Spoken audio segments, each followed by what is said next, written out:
Hey, apa kabar? Perkenalkan, nama saya Raul Ramdhani bersama Saya Cindy. serta Saya Ferdi. senang bisa menyapa kalian di Podmix. Oke, kali ini kita akan membahas mengenai MC atau pemandu acara yang bertemakan How to be a great MC.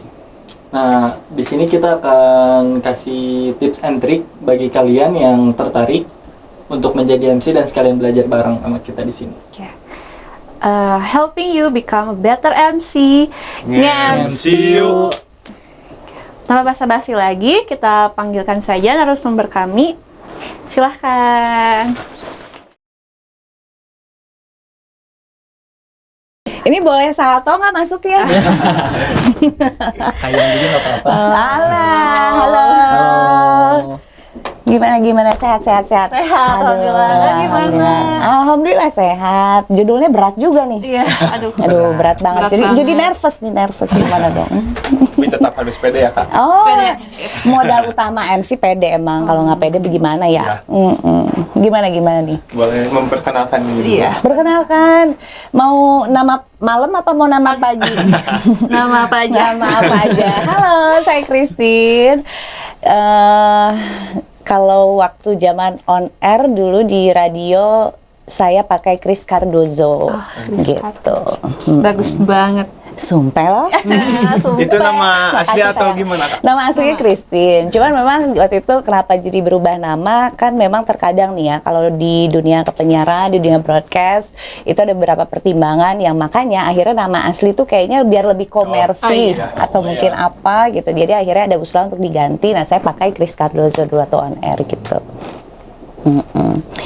Iya, jadi kalau kita ngomongin seputar MC nih, kira-kira sebenarnya ya kalau zaman sekarang sih semua udah pada bisa apalagi yang mau dibahas, kayaknya langsung closing aja deh. Awal mula aja sih jadi MC gimana gitu. Oh, mau cerita tentang awal mulanya? Kalau awal mulanya memang saya start di saat kuliah dulu, tingkat 2, saya jadi penyiar di sebuah stasiun TV swasta di Bandung. Awalnya dari situ saya mulai cukup paham ya, learning by doing gitu mengenai dunia komunikasi nih.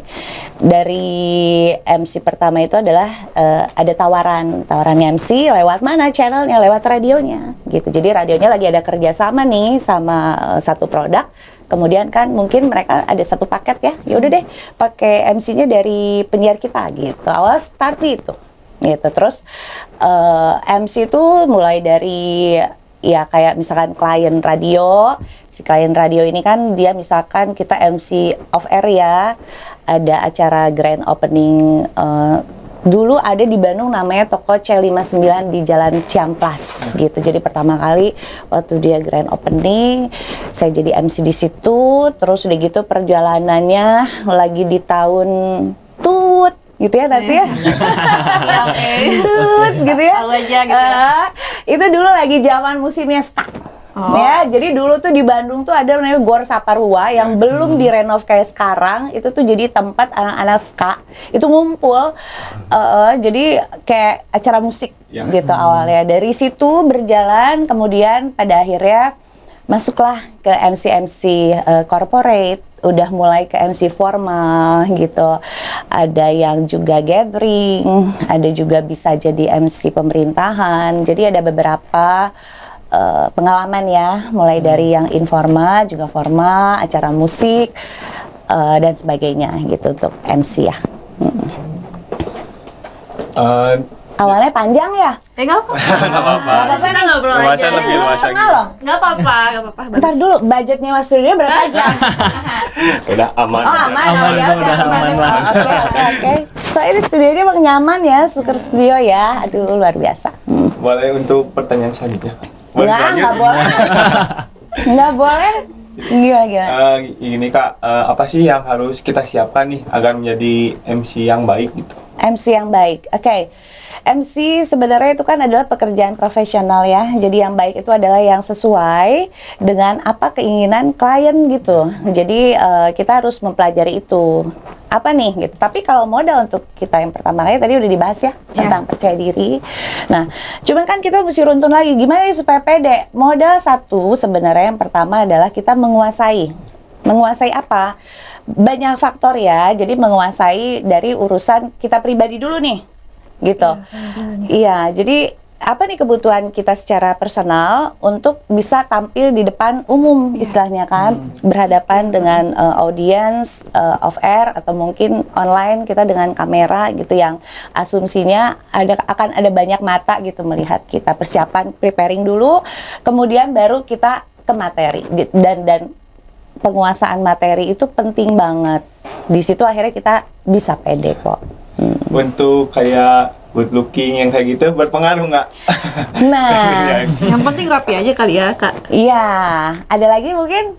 Tadi Udah kan? itu aja dulu. Oh, itu aja dulu. Oh, gitu, ya, baik. Oke, nah tadi kita poinnya kemana? Ke good looking ya? Ya, Nah, penampilan. penampilan.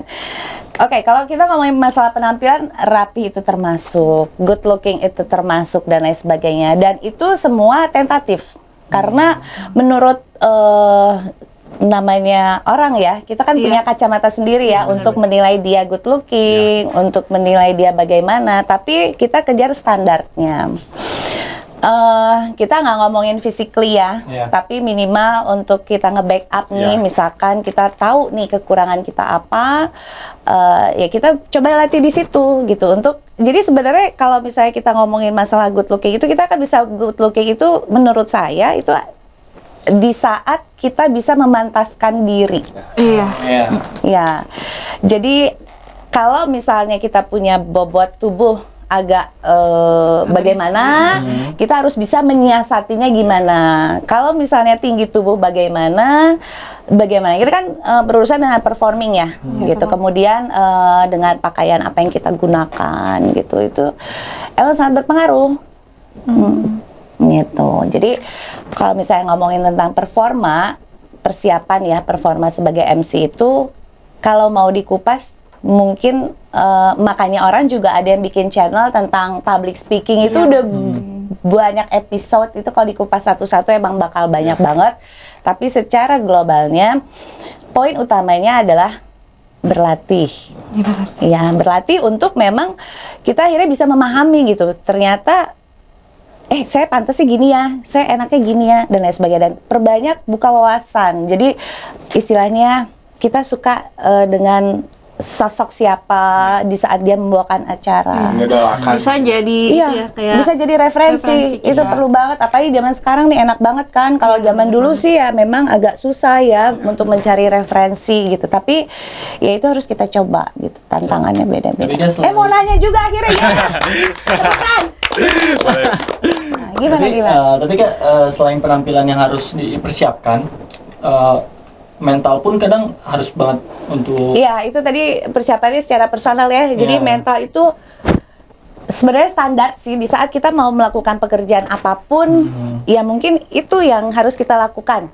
Simple aja sih, kayak orang tua nih ngingetin kita kan untuk jangan begadang kan besok mau sekolah gitu ya. Jadi preparingnya untuk itu, terus gitu ya jelas lah ya, kita paham gitu di mana kebutuhan kita makan ya mesti cukup lah gitu. Terus belum lagi suasana hati. Emang dikira gampang ngatasin suasana hati gitu ya. baik-baik aja gitu.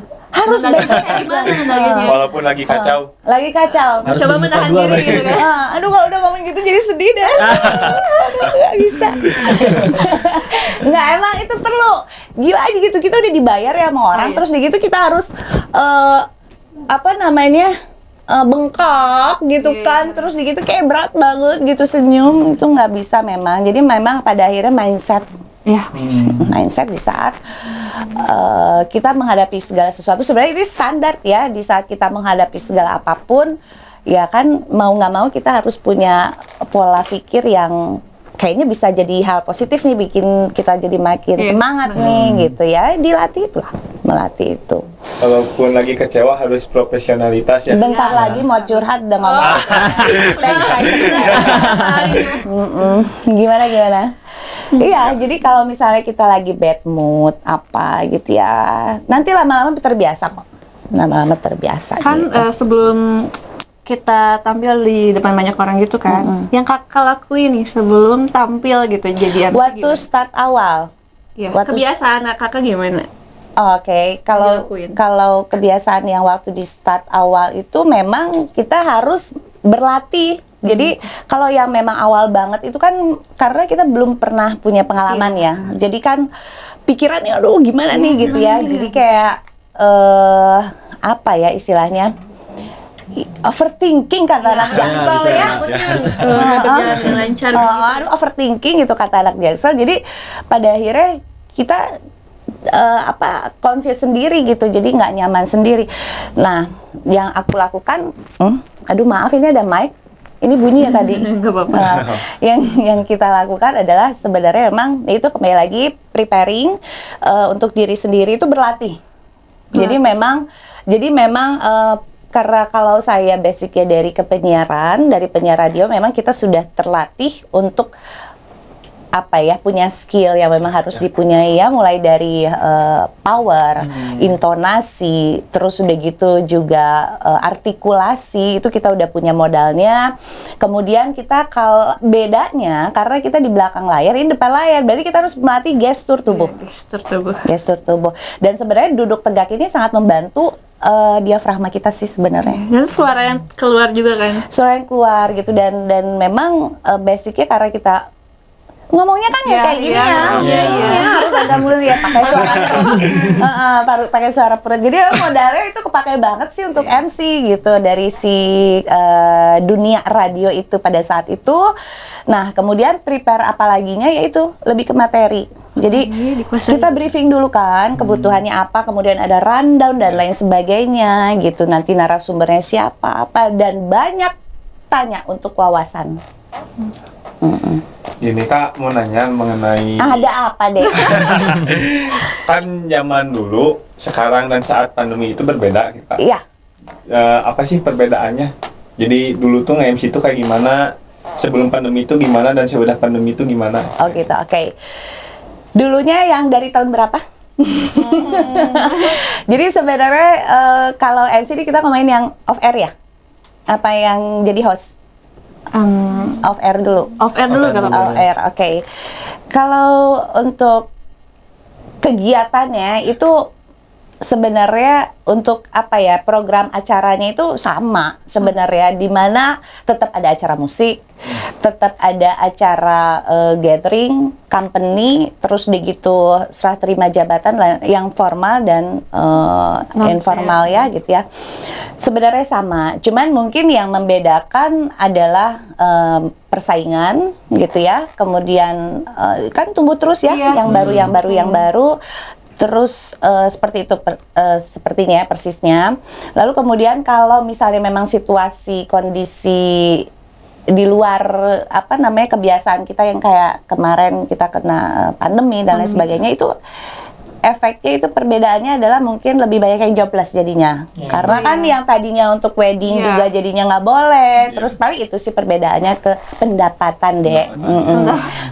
Gitu. Tapi kalau misalnya dari tadi ada 3 tahap ya, dulu pandemi, kemudian sekarang kan udah mulai nih. Udah mulai agak bebas. Udah mulai agak bebas, dan selesai juga. perbedaannya adalah bagusnya semakin banyak orang terbiasa ngomong di depan kamera sekarang pada akhirnya gitu. Jadi yang tadinya mungkin dia off air aja, nggak terbiasa untuk ada ngomong di depan kamera, ke sekarang akhirnya udah terbiasa semakin banyak gitu. Oke Kak, balik lagi lanjut ke pertanyaan selanjutnya. Kakak tuh biasanya nge-MC di acara apa sih? Kalau untuk saya pribadi dari dulu sampai sekarang itu ya alhamdulillah udah banyak pengalamannya. Alhamdulillah.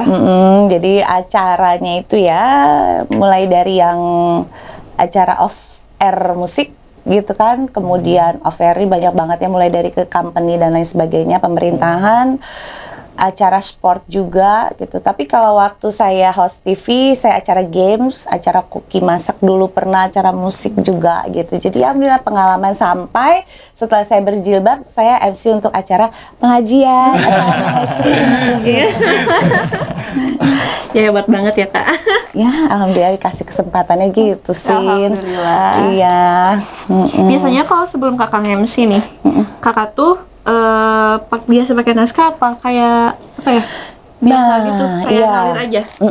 Ada namanya cue card. Kalau cue kita kalau kita mau nge-MC itu cue card. Nah, karena mungkin saya cetakan orde entah kapan yang entah kapan yang memang apa ya, kita tuh nggak banyak timnya gitu untuk mempersiapkan sesuatu. Jadi ya nggak pakai skrip. Oh, jadi kayak biasa aja gitu? Iya. Jalannya aja cara seperti itu? Kita biasanya dikasih rundown, Rundown aja. waktu zaman dulu ya gitu. Nah, kecuali nih kalau misalkan kita MC Bandung ya, tapi kalau waktu zaman dulu sekalipun juga kalau kita MC untuk company-company di Jakarta, IO-nya itu udah nyiapin cue card kok. Kayak acara PRJ dulu juga ya gitu, itu udah siapin cue card. Nah, kembali lagi ke kitanya nih.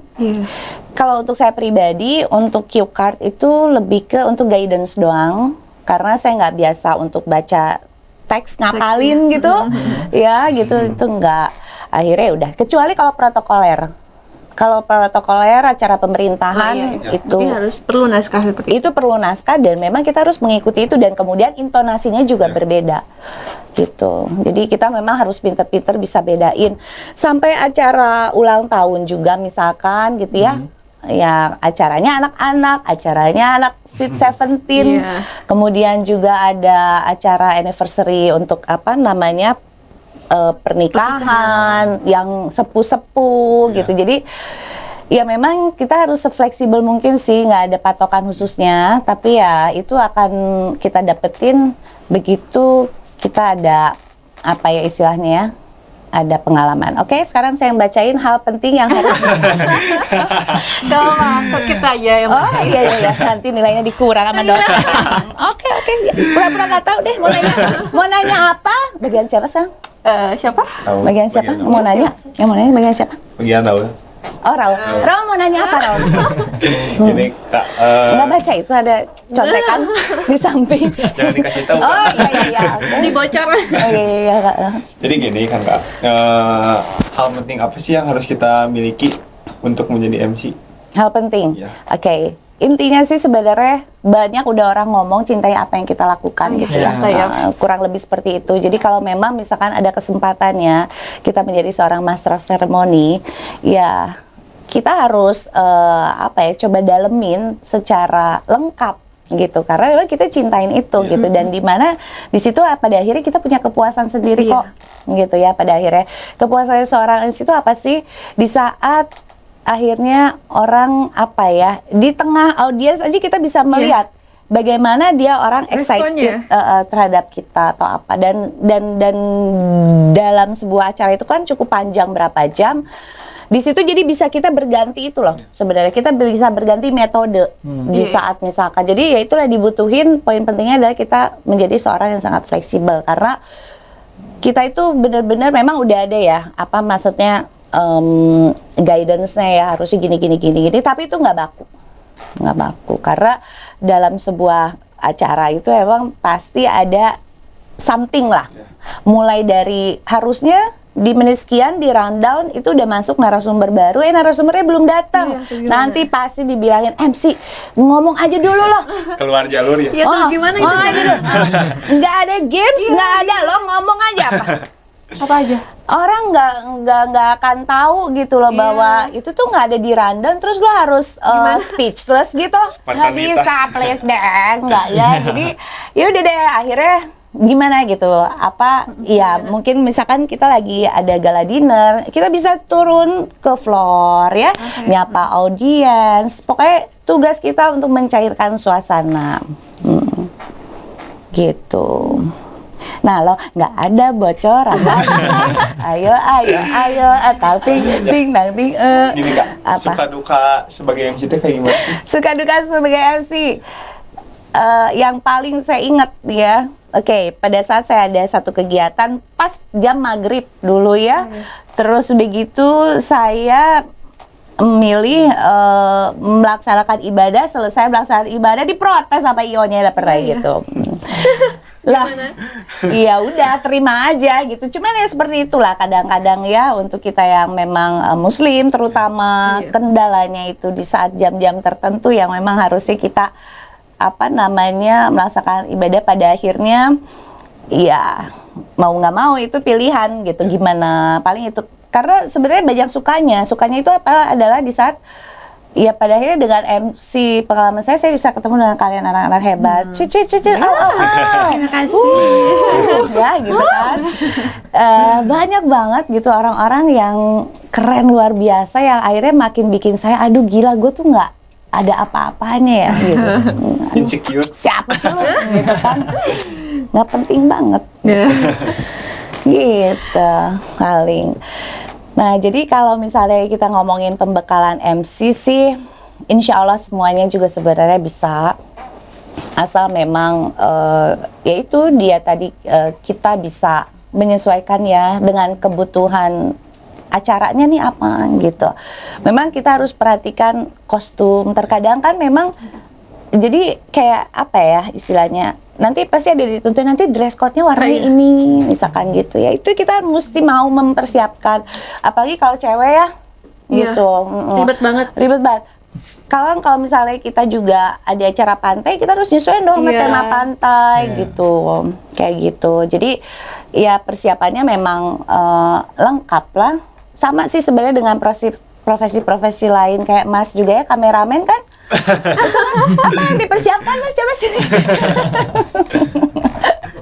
Sebenarnya sama kok, semua profesi sama, cuman kan memang ada SOP-nya masing-masing, ada job desk-nya masing-masing, asal memang kita bisa bertanggung jawab di situ. Dan satu hal yang saya rasakan di dunia broadcast ya gitu, di dunia MC, networking itu paling mahal. Jaga hubungan baik paling mahal. Bukan akhirnya kita jadi peres ya sama semua orang, wah gitu, enggak. Tapi intinya kita bisa lihatin itu semua dari kualitas kerja kita. Disiplin udah pasti ya, karena kita nggak boleh telat nih gitu ya, karena kita untuk manduin acara kan openingnya ada di kita. Nah itu penting banget, Terus udah gitu sebelumnya nih, kalau misalnya kita memang mau ketemu narasumber atau nggak dia orang pentingnya untuk speech, kita cari banyak tahu dari IO-nya. Misalkan kira-kira mulai dari penyebutan nama nih, ini penting banget nih, sensitif banget ya. Namanya itu misalkan harus jelas karena kan ada yang misalnya pakai OE, CH, apa. Bacanya juga ya. Jadi harus jelas, jangan sampai namanya Oyen dibacanya Susi. Jauh banget itu. Oh jauh ya. Terlalu jauh. Belum gelarnya. Oh iya. Mas senyum bayar. Kameramen kita senyum. Ngeceng ayo. Suka ya naksir gitu. Jadi hati-hati untuk MC yang new beginner ya mungkin ya. Jadi penyebutan nama itu penting, penyebutan gelar itu penting. Kalau nggak paham, aduh enak banget zaman sekarang mah ada Google. Gampang banget ya. Beda sama dulu ya. Ngomong dulu lagi. Soalnya kan sekarang disebutnya lebih enak banget gitu. Ya, lebih mudah. Buat saya sirik banget gitu sama kalian tuh ya, karena kalau boleh cerita memang pada zaman dulu itu kan, misalkan contohnya aja ya, di saat saya jadi host buat TV nasional untuk di Bandung nih, belum ada TV swasta. Berarti tahun kapan ya, tapi kelebihannya adalah kita tuh termasuk orang-orang yang kayaknya apa ya, kayak pernah dapat gojlokan gitu loh. Gojlokan apa sih? Ya pokoknya jadi ujiannya itu udah di awal gitu kan, kayak dengan minimnya apa ya, teknologi, fasilitas transportasi gitu. Jadi untungnya saya di ruangan ini ada temen nih kayaknya, abang-abang yang di mixer kayak ngerasain zaman-zaman gitu deh kayaknya. Iya gitu. Jadi nah kalau misalnya memang kita ngomongin MC zaman sekarang, eksistensinya ini bisa lebih lengkap lagi loh. Dan kadang-kadang nih klien kalau nggak IO itu dia cari MC, IO-nya nawarin MC, lalu dia tanya Instagramnya mana, dia lihat followernya banyak, itu yang dipilih. Karena lebih mudah kali ya. Mungkin untuk branding ya, itu yang dia pilih gitu. Jadi bukan dari senioritas jam terbangnya. Ada yang seperti itu. Ketenarannya. Iya, ketenarannya sebagai artis TikTok. Iya, lebih mudah kali ya, lebih mudah terkenal. Kita tiktokan ya abis ini. Ayo. Gak bakat. Masa nggak bakat? Katanya mau jadi konten kreator. Maksudnya dari ini TikToknya, bikin TikToknya nggak bakat. Bikin yang joget-joget kali. Oh, Iya. joget. Kan nggak juga ya. YouTube, TikTok tuh nggak selalu joget-joget kan. Bisa banyak hal lah. Nanti pasti nemu. Ada kok bakat. Udah kelihatan kok ini bakat-bakat artis TikTok kok malah. Berarti mah followernya udah banyak ya? Wah. Dari bawah.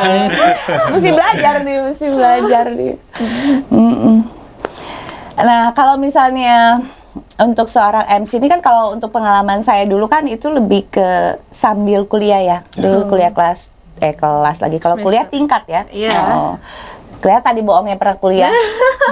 Pernah juga kan? Sebenarnya sih ya ketahuan kan dari ngomong aja Oh, iya. bingung kan gitu ya, kuliah kok kelas gitu.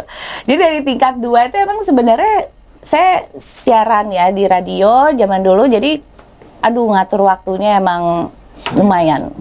Sempet tipesnya dulu. Karena Karena terlalu sibuk ya, Kak?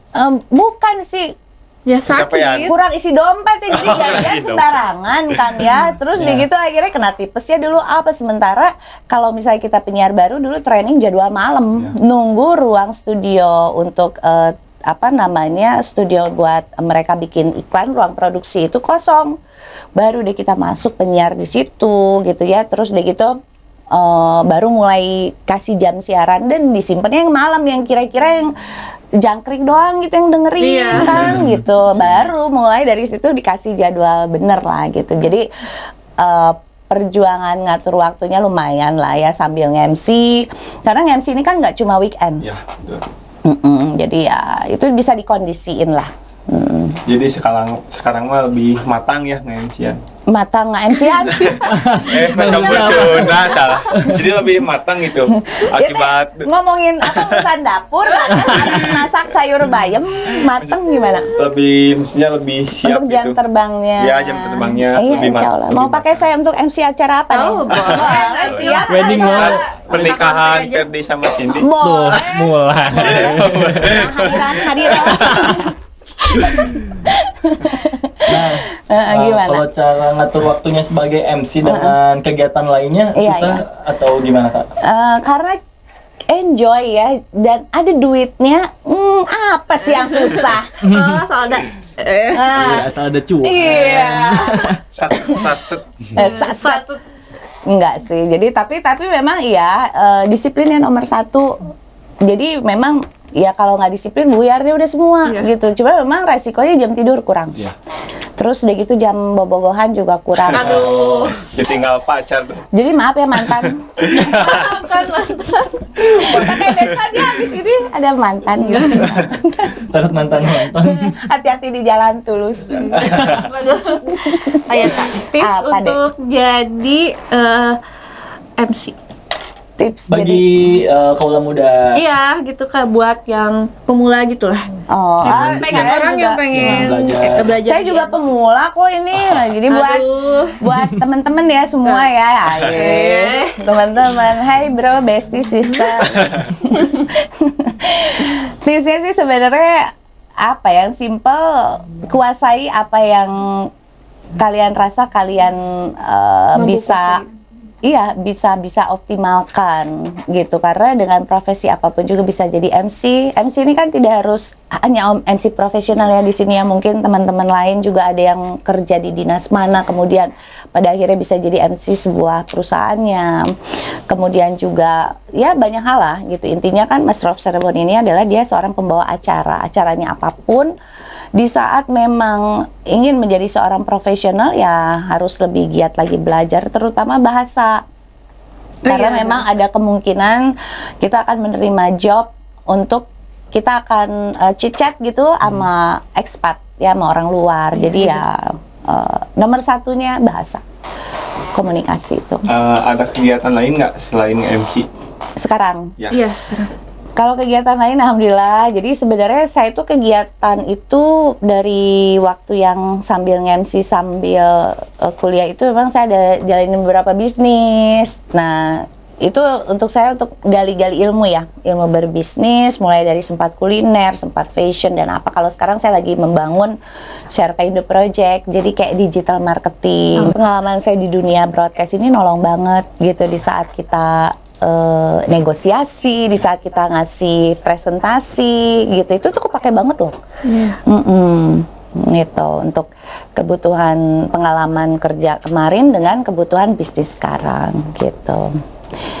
Ya sebenarnya sih apalagi kalian anak Vkom ya punya modal kan untuk dari segi apa ya pemberian materi ya dari kampus ya itu memang teori, tapi ternyata pada akhirnya yang kita butuhkan adalah jam terbang untuk prakteknya.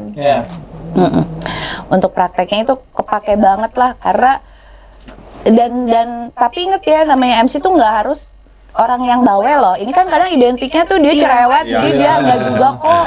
Aku tuh orangnya pendiam banget. Pendiam banget. Sangat pendiam. Sangat pendiam loh, please deh. Pendiam banget gitu. Tapi ya jadi sebenarnya mau ngasih tahu enjoy aja gitu, nggak ada yang sulit kok. Apalagi sekarang tuh akhirnya semua orang jadi bisa udah lancar aja ya untuk komunikasi kan, gitu. Nah untuk kalian sendiri ngerasainnya gimana nih? Untuk misalkan ngomong di depan apa ya? Kalau di kampus kan mungkin presentasi ya, di depan.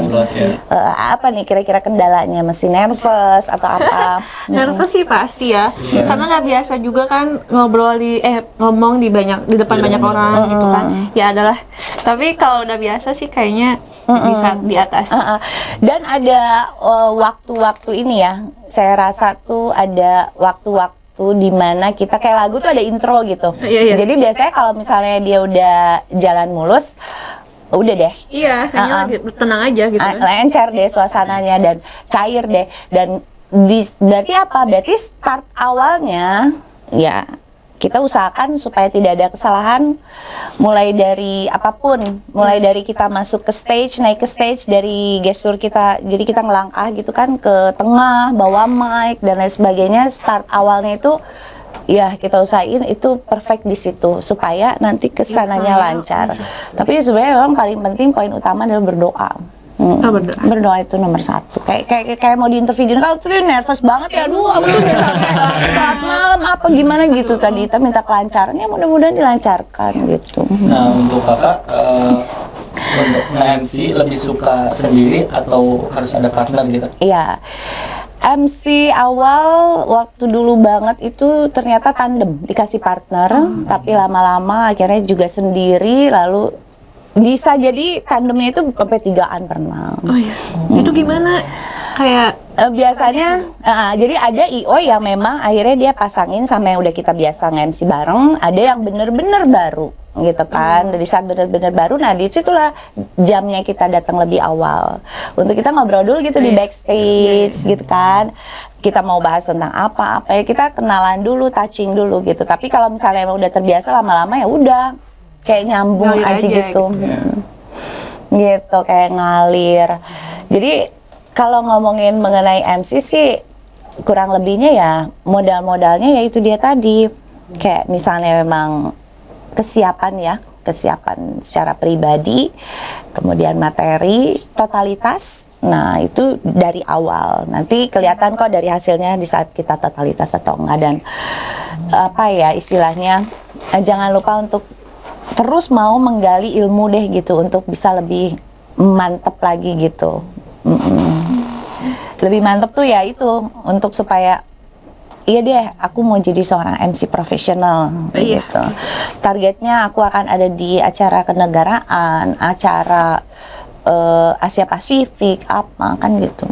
tips konsisten menjadi MC bagi kakak.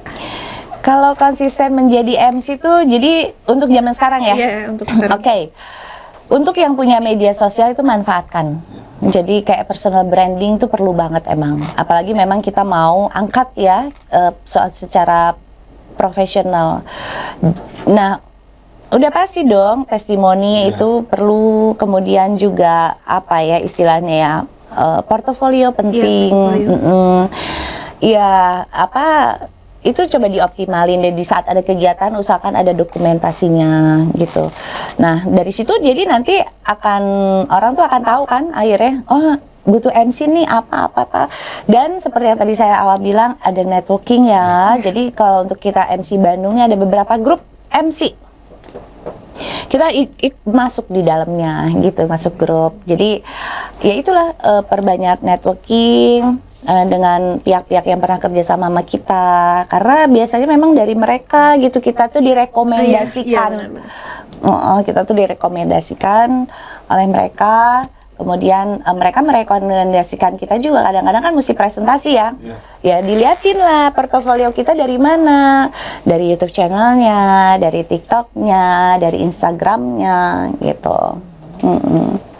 Nah, bagi kakak, pekerjaan sebagai MC itu lumayan sulit apa enggak sih? Alhamdulillah kalau untuk saya pribadi sih enggak ya, justru benar-benar menyenangkan, enjoy banget, karena ya itu dia tadi dengan beberapa pengalaman dunia MC itu enjoynya itu apa? Karena kita kan bertemu dengan berbagai kegiatan, kita jadi punya ilmu baru, ketemu sama banyak orang, ganti-ganti orang-orang baru lagi, jadi kita akhirnya ya senang aja gitu, kayak dunia luas ya gitu, nggak lu lagi gitu. Kayak gitu menyenangkannya sebagai MC. Ya kalau misalkan kayak apa ya istilahnya ya, sebagai MC itu modal utamanya bagaimana sih mengolah apa ya istilahnya skill. Iya gitu. Skillnya ya, kayak misalnya suara, artikulasi, intonasi, power, ya itu memang ada latihan khususnya ya. Gestur belajar kayak gitu sendiri apa? Kayak Waktu kalau yang saya pribadi kan dari dunia radio ya, startnya. Nah, tapi itu kepake banget. Jadi kalau misalnya kalian yang startnya mungkin dari bukan dari dunia radio, bisa juga dilatih di rumah gitu. Jadi perlu cermin nih memang gitu. Jadi perlu cermin. Enaknya gimana sih ini kalau berdiri gitu? Enaknya kalian aja, nggak bisa karena misalnya kalian punya referensi si A, lalu kemudian dia begitu kalian ikutin, kayaknya nggak deh. Itu cuman buat referensi aja. Oh ternyata orang tuh enak ya kalau dilihat tuh dari situ gini. Yaudah gitu. Jadi cara pegang mic juga kan kita bisa lihat ya orang pegang mic yang enak gimana kalau nggak pakai wireless. Terus udah gitu di saat kita pegang cue card atau ada rundown apa gitu, dan apa ya istilahnya, kayaknya enaknya nih kalau misalnya memang nggak semua IO itu nyiapin cue card ya. Jadi kalau bisa sih kalian yang profesional kalian punya sendiri gitu card. Jadi apapun yang ada tulisannya di kalian baca, belakangnya tetap misalkan Cindy MC Cindy Bandung gitu kan, misalnya si gambarnya. Ya udah kalian udah punya tuh gitu. Nanti rundown dari IO kan apapun bisa ditempel di situ. Oh iya ya, kan banyak sekarang yang kertas itu kan, yang belakangnya ada tulisan. Print aja sendiri gitu. Jadi orang pun kan kalau misalnya kalian memang MC-nya bagus, si audiens juga kan akhirnya lihat itu siapa sih gitu kan. Terus begitu ya akan terlihat lah profesionalnya kalian itu di situ juga. Kak, kesimpulannya apa sih serta tips dan saran untuk anak-anak muda yang ingin memulai dari MC? Entar dulu, ini udah kesimpulan, emang udah ngomong berapa jam? Hah? Cepet amat, terus nggak ada retake lagi. Wah, nggak asik nih. Nungguin retake biar bisa lama-lama nih di sini. Jangan lama-lama. Jangan lama-lama. Apa kesimpulan nih? Ya, tips dan saran Tipsnya untuk buat anak muda yang mau memulai dunia penonton MC. gitu. Oke. Sepertinya untuk anak-anak yang memang apa ya, bukan anak-anaknya, teman-teman yang emang mau berkecimpung di dunia MC, perbanyak aja terus menggali wawasan, terus sering-sering berlatih gitu ya dengan melihat referensi dan lain sebagainya. Kuasai bahasa nomor 1 gitu. Kalau percaya diri ya, Wajib. itu wajib. Kemudian ya banyak hal ya, mulai dari yang kalian melatih suara kalian. Coba Raffi ya, Raul coba